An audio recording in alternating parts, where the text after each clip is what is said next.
morning. Andito na naman tayo sa Mars Garden Vlog. At ang gagawin natin ngayon ay magkakat ng aking halaman na Thaisan rice. Dahil ito ay medyo malaki na at marami na siyang mga suloy. Marami na siyang mga erots. Kaya pwede na natin siyang ikat.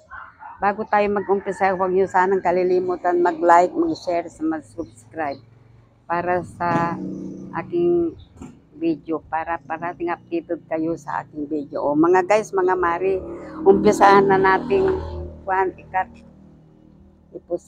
Umpisa na nating itong ikat itong Thaisan rice.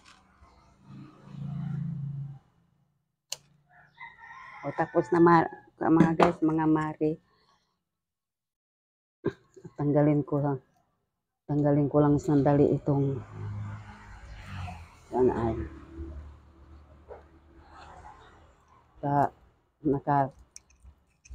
nakatali ito para hindi siya maano. O mga guys, mga mari, mayroon na siyang mga erots na marami na siyang mga erots, kaya pwede na nating itapkat para magkakaroon siya ulit ng panibagong dahon. O mga guys, mga mari, umpisahan na nating itanim itong Thaisan rice at aking itatanim.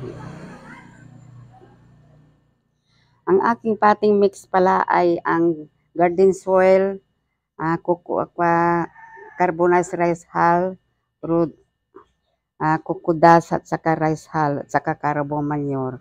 O mga guys, mga mari, umpisahan na nating at samahan ako inyong samahan muli. Tatanim ko na itong cutting ng aking Thaisan rice.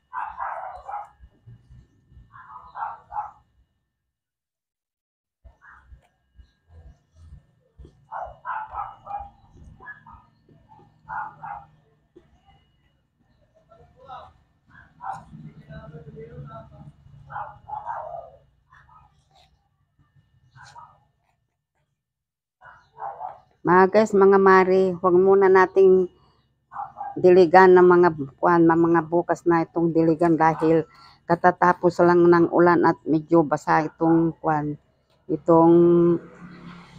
kanyang soil. Kaya bukas na natin ito diligan.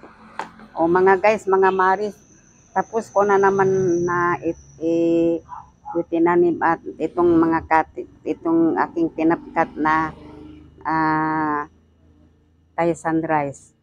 Huwag nyo sanang kalilimutan na namang sa susunod kong vlog, huwag nyo sanang kalilimutan mag-like, mag-share, mag-subscribe para sa mga susunod ko na naman mga video. Maraming salamat sa panonood. God bless po.